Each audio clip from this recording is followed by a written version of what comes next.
मोहिनी एकादशी।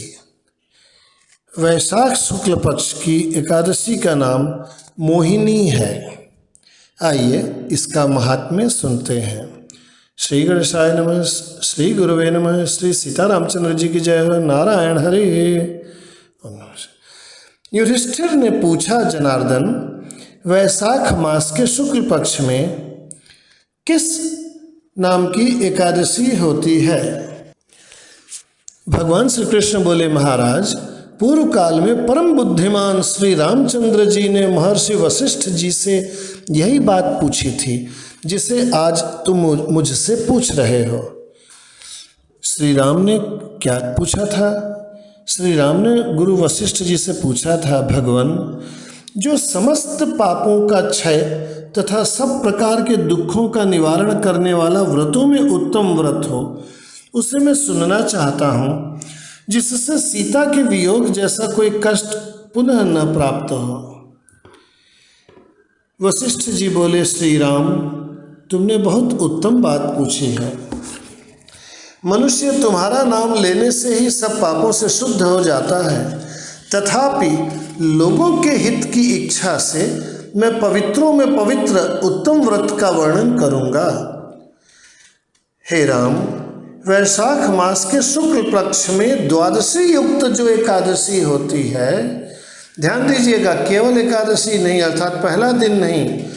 अगर 2 दिनों वाली एकादशी है तो दूसरी एकादशी, क्योंकि वे बोल रहे हैं कि शुक्ल पक्ष में द्वादशी युक्त जो एकादशी होती है उसका नाम मोहिनी है। वह सब प्रकार के पापों को हरने वाली और उत्तम है। उसके व्रत के प्रभाव से मनुष्य मोह जाल तथा पातक समूह से छुटकारा पा जाता है। मुझे तो लगता है कि सारे के सारे पापों को वो मोह के अपने आप वैसे ले जाती होगी जैसे पेट पाइपर ऑफ हेमिलिन चूहों को ले गया था। इस कथा को केवल सुनने मात्र से ही महापाप शांत हो जाते हैं, ऐसा वशिष्ठ जी बोले। सरस्वती नदी के रमणीय तट पर भद्रावती नाम की सुंदर नगरी है। वहाँ धृतिमान नामक राजा, जो चंद्रवंश में उत्पन्न और सत्य प्रतिज्ञ थे, राज्य करते थे। उसी नगर में एक वैश्य रहता था जो धन धान्य से परिपूर्ण और समृद्धशाली था।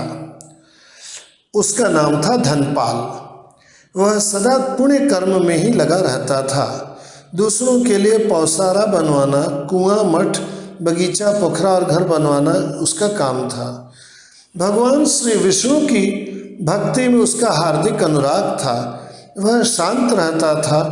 उसके 5 पुत्र थे, सुमना, द्युतिमान, मेधावी, सुकृत तथा धृष्ट बुद्धि। सबसे छोटा धृष्ट बुद्धि बड़ा पापों में संलग्न रहा करता था। जुए आदि दुर्व्यसनों में उसकी बड़ी आसक्ति थी। वह वैश्याओं से मिलने जुलने के लिए लालायित रहता था। उसकी बुद्धि न तो देवताओं के पूजन में लगती थी और न पितरों तथा ब्राह्मणों के सत्कार में। वह दुष्टात्मा अन्याय के मार्ग पर चलकर पिता का धन बर्बाद किया करता था। एक दिन वह पर स्त्री के गले में बांह डाले चौराहे पर घूमता देखा गया। तब पिता ने उसे घर से निकाल दिया तथा बंधु बांधवों ने भी उसका परित्याग कर दिया। वह चोरी इत्यादि करते हुए पकड़ा गया और मारा जाने लगा। राजा ने उसे खूब मरवाया और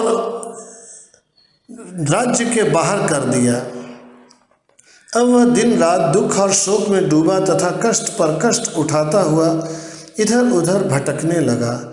एक दिन उसका कोई पुण्य जागा होगा कि वह महर्षि कौंडिन्य के आश्रम पर जा पहुंचा। वैशाख का महीना था।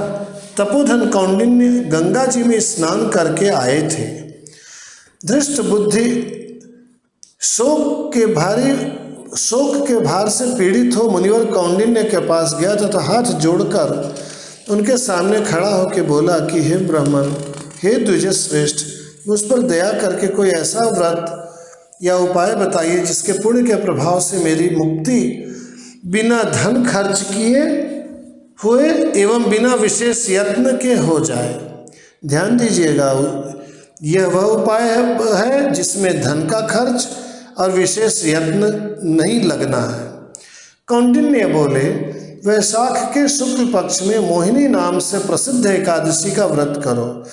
मोहिनी को उपवास करने पर प्राणियों में जो भी उसके पाप हों वो सब के सब मेरु पर्वत जैसे भी महापाप हों नष्ट हो जाते हैं।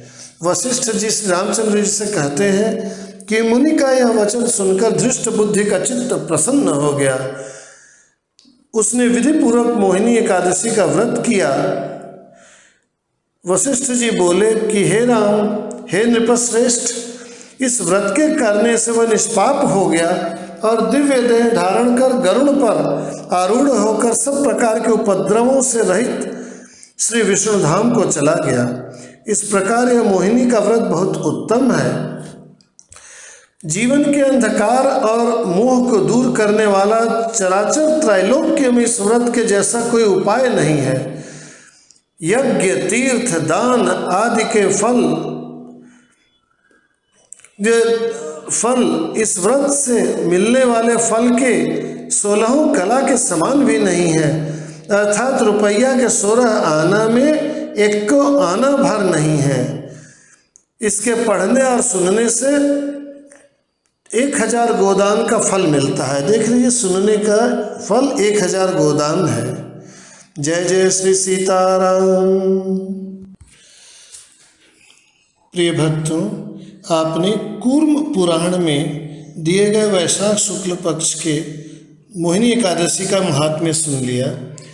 यदि आपको इसके अलावा और एकादशियों के व्रत और महात्म्य को जानना है तो आप कृपया मेरे वेबसाइट www.mandakini.org पर जाकर के उनको देख सकते हैं। जय जय श्री सीताराम। बोलिए मोहिनी एकादशी की जय।